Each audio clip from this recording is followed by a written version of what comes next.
Hello बच्चों, कैसे हो आप सभी। आशा करता हूँ आप सभी बहुत ही अच्छे होंगे। बच्चों, आज आपके बीच में आरएनए के बारे में कुछ कॉन्सेप्ट लेकर आया हूँ जो आपको जानकर और सुनकर अच्छा लगेगा और आपकी परीक्षा की दृष्टि से भी बहुत जरूरी है, क्योंकि हमने संक्षिप्त में इसका सारा विवरण आपके सामने कम शब्दों में रख रहा हूं जो आपके कॉन्सेप्ट को और क्लियर कर देगा। ठीक है बच्चों, तो आइए सीधे अपने टॉपिक पे चलते हैं और देखते हैं। आज का हमारा टॉपिक है आरएनए। आरएनए क्या होता है? राइबो न्यूक्लिक एसिड इसका पूरा नाम होता है और इसको राइबो न्यूक्लिक एसिड के नाम से भी जानते हैं। ठीक है, तो आपको पहले बता दें कि आरएनए बच्चों ये कोई आनुवंशिक पदार्थ नहीं है। अगर अपवाद के तौर पे देखा जाए तो ये कुछ विषाणुओं में, कुछ जीवाणुओं में और कुछ पादपों में आनुवंशिकता का ये लक्षण प्रकट करता है, यानी आनुवंशिक गुण प्रकट करता है, सिर्फ कुछ वायरस और जीवाणु और पादपों को छोड़कर। ठीक है, समझ गए। बाकी ये आनुवंशिक पदार्थ नहीं है। क्यों नहीं है, अभी इसकी आगे चर्चा कर लेंगे। ठीक है, तो आइए देखते हैं। बस अपवाद स्वरूप याद रखना है आपको, कुछ वायरस होते हैं और कुछ जीवाणु होते हैं, कुछ पादप भी होते हैं जिनमें ऐसा होता है, क्या आनुवंशिक गुण प्रकट करते हैं। तो देखिए, आरएनए की अगर संरचना की बात करें तो बच्चों ये एकल कुंडलीकार संरचना होती है। दूसरी बात, वाटसन और क्रिक ने इसकी संरचना को अच्छी तरह से समझाया है। और तीसरी बात करें तो ये भी न्यूक्लियोटाइड होते हैं।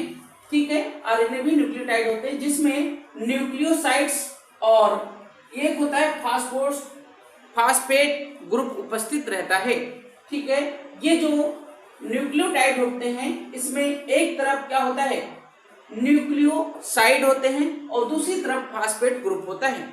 और ये जो न्यूक्लियोसाइड्स होते हैं बच्चों, ये एक तरफ नाइट्रोजनस बेस होते हैं इसमें और दूसरी तरफ जो होता है राइबोस शुगर होती है, शर्करा होती है। ठीक है बच्चों, और आपको बता दें कि बच्चों ये जो राइबोस शुगर है इसके बारे में हम अलग से चर्चा करेंगे। पहले यहाँ देख लीजिए, ये जो नाइट्रोजनस बेस हैं, ठीक है, इनमें एक तो प्यूरिन होता है और दूसरा पिरिमिडीन होता है। इसी प्यूरिन में आपको एडेनिन और ग्वानिन क्षार पाए जाते हैं। दूसरा जो पिरिमिडीन होता है इसमें साइटोसिन होता है और यूरेसिल होता है। बच्चों यहाँ ध्यान देने योग्य बात यह है क्योंकि आरएनए में यूरेसिल होता है, जबकि आप डीएनए में देखेंगे तो डीएनए में क्या होता है, एडेनिन भी होता है, ग्वानिन भी होता है, साइटोसिन होता है और उसमें यूरेसिल की जगह पर थायामीन होता है। ठीक है,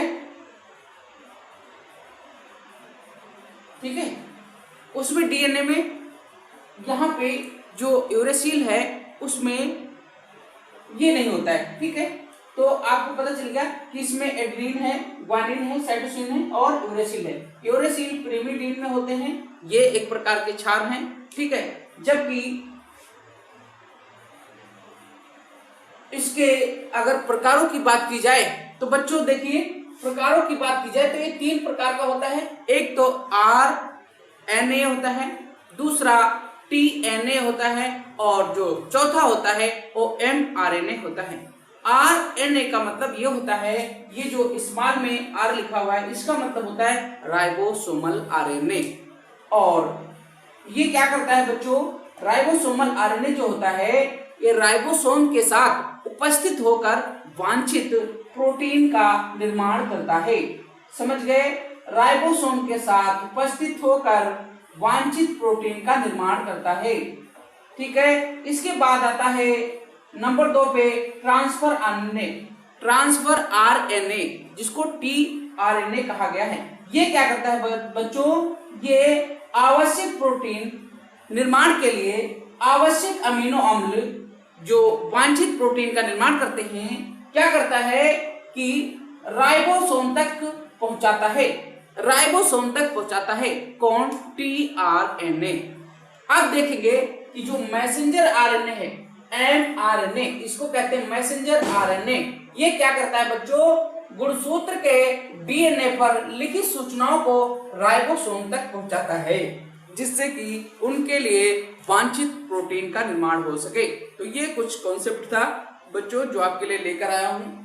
आशा करता हूँ कि आपको वीडियो अच्छा लगा होगा। वीडियो अच्छा लगता है तो इसे लाइक जरूर करें और कमेंट बॉक्स में जरूर बताएं क्या कमी रह गई है, ठीक है, उसको हम जरूर पूरा करेंगे। तो ठीक है बच्चों, मेरे साथ बने रहने के लिए बहुत बहुत धन्यवाद। मिलते हैं नेक्स्ट वीडियो में, तब तक के लिए जय हिंद।